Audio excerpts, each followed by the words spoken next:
की शादी हुई तो वो बहुत ख्वाहिशों के साथ अपने ससुराल पहुंची। वो पर राधा की सारी खिलौना ख्वाहिशें याद वहीं है खत्म हो गई तुम्हें? जब उसने अपनी सास सुधा और ननद कमलेश का व्यवहार देखा।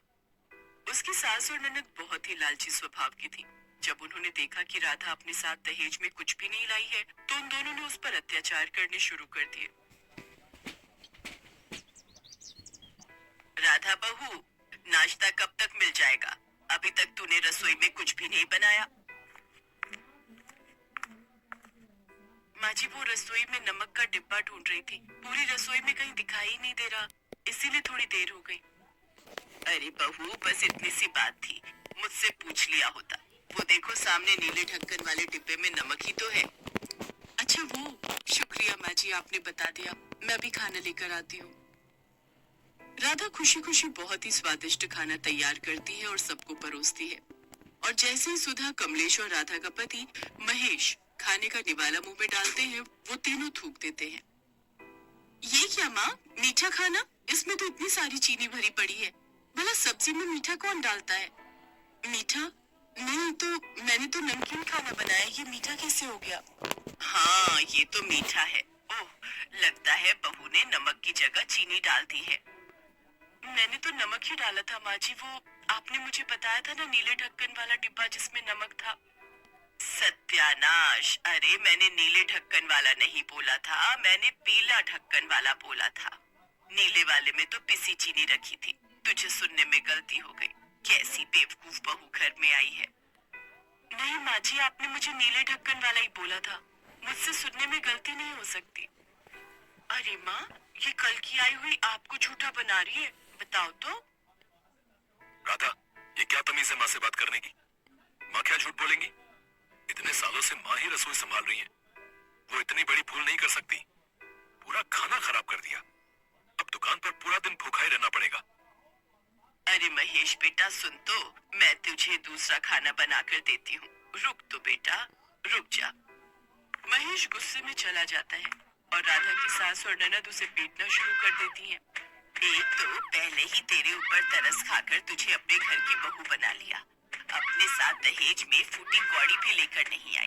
ऊपर से खाना बनाया, वो भी मीठा, और मुझे झूठा ठहराती है। हाँ, आज तेरी खैर नहीं।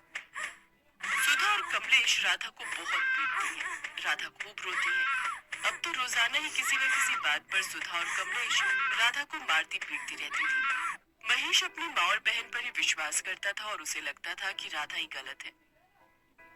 मेरा विश्वास कीजिए, माँ जी ने जानबूझकर आपकी नई कमीज धोने में डाल दी। मुझे पता था कि आपने इसे धोने से मना किया है। देखो राधा, तुम मेरी माँ और मेरी बहन को बहुत बदनाम करती हो। मैं उनके खिलाफ एक शब्द भी नहीं सुन सकता। बस बस मुझे और कुछ नहीं कहना। अब तुमने जो गलती की है उसके लिए मैं तुम्हें कुछ नहीं कह सकता। पर ध्यान रखो, तुम मेरी माँ और मेरी बहन के लिए मुझे भड़काना बंद करो, समझी? महेश राधा पर बिल्कुल भी विश्वास नहीं कर रहा था, ना ही उसकी बात सुनने को तैयार था। राधा बहुत दुखी रहने लगी। वो अपने माता पिता को इस बारे में कुछ नहीं कह सकती थी, क्योंकि राधा की परेशानी के बारे में सुनकर वो भी दुखी हो जाते। ऐसे ही कुछ दिन बीत गए। एक दिन महेश की नानी उससे मिलने आई हुई थी, पर महेश उनसे नहीं मिल पाया क्योंकि वो किसी काम से दूसरे शहर गया हुआ था। राधा ने उनकी बहुत सेवा की। नानी से मिलकर राधा बहुत खुश थी, पर राधा ने देखा कि उसकी सास और ननद नानी की बिल्कुल भी परवाह नहीं कर रही हैं। ये देखकर राधा को बहुत हैरानी हुई। राधा बेटी, तुम यही सोच रही हो ना कि सुधा और कमलेश मेरे से बात क्यों नहीं करती हैं? आज मैं इसकी सच्चाई तुम्हें बता ही देती हूँ। सुधा महेश की सौतेली माँ है। मेरी बेटी, यानी कि महेश की सगी माँ कमला तो महेश जब 3 साल का था तभी इस दुनिया को छोड़कर चली गई थी। महेश ये बात जानता है, पर बचपन से वो सुधा के साथ रहा, इसीलिए वो सुधा को सगी माँ से भी ज्यादा प्यार करता है और कमलेश को अपनी सगी बहन की तरह ही प्यार दुलार देता है। पर वो ये नहीं जानता कि सुधा और कमलेश उसे सौतेला ही मानती है। बाकी तो तुमने शादी के बाद देख ही लिया होगा। मैं जानती हूँ इन्होंने तुम्हें भी नहीं छोड़ा होगा। इन्हें पैसे वाले घर की लड़की बहू बनानी थी। ये दोनों एक नंबर की लालची हैं। नानी जी, मैंने उनसे कई बार इस बारे में बात की है, पर यह है कि मेरी सुनते ही नहीं है। मुझे नहीं समझ में आता कि मैं ऐसा क्या करूं ताकि माँ जी और कमलेश की सच्चाई इनके सामने आ जाए। सुधा और कमलेश बाजार गई हैं। उनके आने से पहले मैं तुम्हें सब समझा देती हूँ। चिंता मत करो। ये देखो, हमारे पूर्वजों का 9 लखा हार है। मेरी सास ने मरते समय मुझे दिया था। शादी के बाद ये हार मैं कमला को देना चाहती थी, पर उसने मुझे कहा कि जब महेश बड़ा होगा तब मैं उसकी बहू को ये हार दूं। कमला और जमाई बाबू तो ये सब देखने के लिए अब इस दुनिया में नहीं है। बेटी, ये 9 लखा हार अब मैं तुम्हें दे रही हूँ। अब बस जैसा जैसा मैं कहती हूँ वैसा ही तुम करना।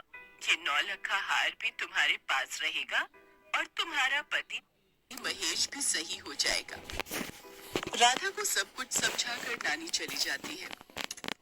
महेश वापस लौटता है तो राधा उसे नानी के दिए 9 लखा हार के बारे में बताती है।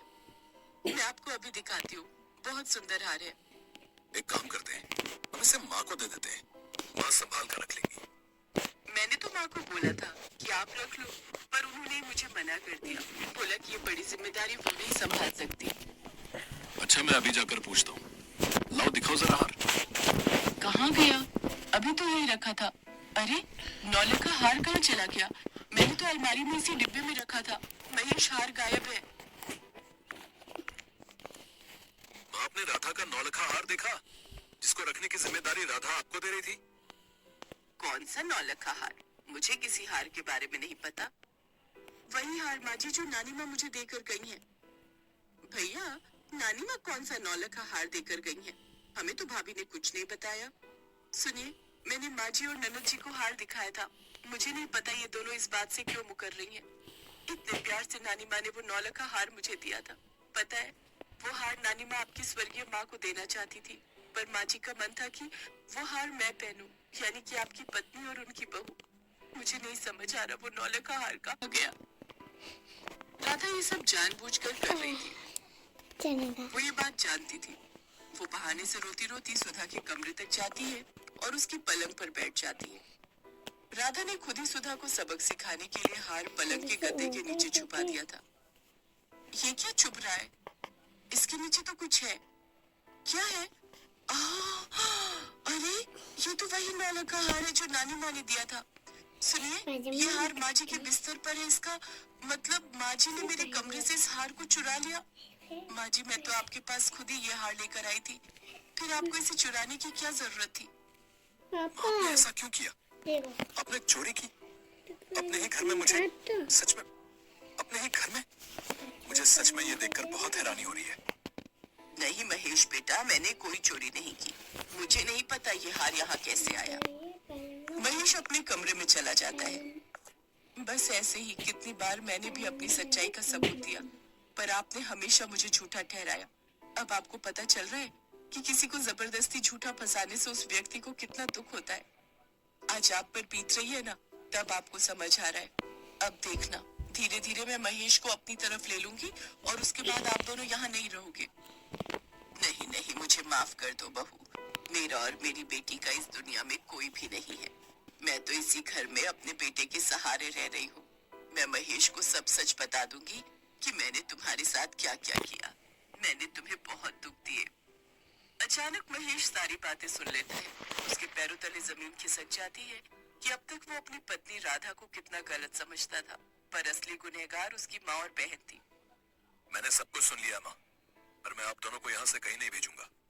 लेकिन आप दोनों से मेरा कोई वास्ता भी नहीं रहेगा। मैं अपनी पत्नी राधा के साथ घर के उस तरफ रहूंगा। मैं कल ही किसी को बुलाकर यहाँ दीवार खिंचवा देता हूँ, ताकि आपका चेहरा मुझे दिखाई न पड़े। नहीं नहीं महेश बेटा, मुझे माफ कर दो। लालच में आकर मैंने बहू के साथ बहुत गलत किया। मैं भले ही तुम्हारी सौतेली माँ हूँ, पर बचपन से मैंने तुझे पाल पोस कर बड़ा किया है। मुझे माफ कर दो बेटा। सुनिए, मैं ये कभी नहीं चाहती कि आप माँ जी और ननद जी से अलग रहें। मैं तो बस इन्हें इनकी गलती का एहसास दिलाना चाहती थी, और इस सब में नानी माँ ने ही मेरा साथ दिया। बस इन्हें अपनी गलती का एहसास हो गया, मुझे और कुछ नहीं कहना। महेश और राधा सुधा और कमलेश को माफ कर देते हैं। कुछ दिनों बाद ईश अपनी नानी माँ से मिलने के लिए जाता है। साथ में सुधा और कमलेश भी थे।